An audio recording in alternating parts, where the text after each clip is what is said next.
What's going on, YouTube? Clay Consult back again with another Final Fantasy Brave Exvius unit review, and today we're going over the bad, beastie, tanky Warrior of Light 6-star that hopefully all of you guys have come this Thursday. You guys can upgrade him to 6-star finally. I know we've been waiting on that for quite some time. He was a 4-star base. He's been on a few banners, so I'm hoping you guys have him and you guys can enjoy how great he actually is, and he gets some great enhancements down the road too. Some things I want to point out in this video, like my Fina video, we're only going to go over the changes to his 6-star, as before we have talked about Warrior of Light countless times. You guys know his skill set. That's pretty simple. So, Warrior of Light has a Trust Mastery. I am going to go over the Trust Mastery, though. Light's Blessing, that just, as a materia, it gets on you, and you get Auto Brave, which is 20% to your attack buff, Faith, Auto Faith, which is 20% to your magic buff, and then and regen, which gives you a little bit of health. This when I first played the game, I had Warrior of Light. I was like, this sounds awesome. And then you learn that buffs don't stack, and that you're going to buff your team up way higher than these stats anyway, and that heal is really bad. So not a good TM to farm whatsoever. Let's look at a change in his limit burst though. Crystal Saber. It normally sucked. It was like 2.7 times AoE damage. It was light damage, and it just, you know, that's not that big of a deal. It's good for clearing, but that's about it on a tank. But now they've added this little thing down at the bottom here, 50% defense buff to all. So now you're going to be able to buff everybody's defense up when you use this limit burst. So that gives it some utility that a tank should have, and that makes it better. And you can obviously level up his limit burst to get even more defense up and a little bit more damage, all right?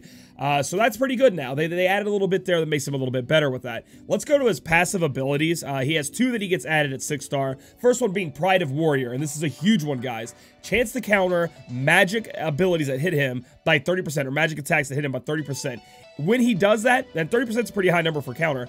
He heals himself 25% HP and MP. He recovers that to himself. So if he gets hit by magic, he's going to come back, and he's going to heal himself by 25% HP or MP. And that is a huge number. On a tank who's getting hit a lot, that's big, guys. It's a big thing to be happening. And then he also gets Hope. If his HP drops below 30%, he's taking a lot of hits, he is our tank, he's going to give himself a 100% self-defense buff.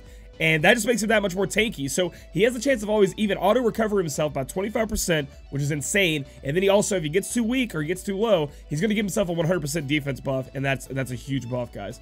He has a lot of new support abilities that are coming in, which obviously that's what you would think with a tank. Let's move on to the first ones here. We have Encourage, which is Embolden. Attack and defense buff 45% to all for 5 turns. This lets you freely do whatever you want with your supports and things, like it was with Wilhelm. You have a buff now on another character, so that, like, you know, Estrola, who doesn't really buff up very well, you know, now your tank can do it, so you can be using Estrola to the full thing that you need to until it's the same way. So this is great to have on your tank. Very awesome. Pretty cool stuff. And then we have Brave Presence, a 100% increased chance to be targeted for 1 turn. So it's a 100% provoke. He pulls into himself. You definitely need to be using this if there's a big single target hitting ability coming in. It only lasts 1 turn though, so that's why it's very important to use on the turns you know you're about to get smashed by something big and single target. Because what's up next is the light is with us, and this makes Warrior of Light insane. Okay, 50% chance to cover all allies. So he goes in front of everyone and just starts blocking everyone from taking damage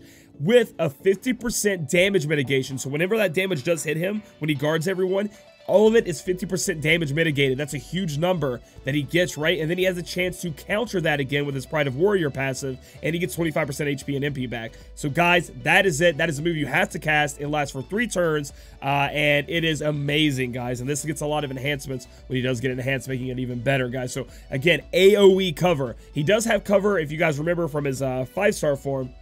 He does have a little tiny cover that'll cover 1 person and do a little bit of damage mitigation on himself. But this is the big one. This is the daddy one. And it's the one you want to be using. This is what makes him so strong. Moving on to some more support abilities. He does have some better breaks. Now remember, he had full break before. I think that was a 30% you know, debuff to attack, defense, spirit, and magic. But now he has some other difference. He has some AoE breaks. Armor Eraser. AoE defense and spirit debuff by 45% for 3 turns. Now that 15% from full break is huge. That is a lot of damage. You're going to be doing more if you break that defense and spirit with your magic and attack stats, okay? Your magic and attack attacks. So very big, your physical attacks. This is very huge. Now, Armor Eraser and Arms Eraser. Arms Eraser does attack and magic debuff by 45%. Yes, that is 2 turns it takes to break, but the 50% is worth it in my opinion if it's going to be a long fight and you're looking to make sure you get a lot more damage in or take a lot less damage. These are amazing debuffs. They're AoE just in case you're fighting more than 1 opponent. Very, very strong. On top of that, he also gets raise, so he can raise up somebody if they go down. That's going to heal a KO target by 30%, making it very, very good. So all in all, his kit just works so well together. Single target big hit coming, uses 100% of provoke for 1 turn.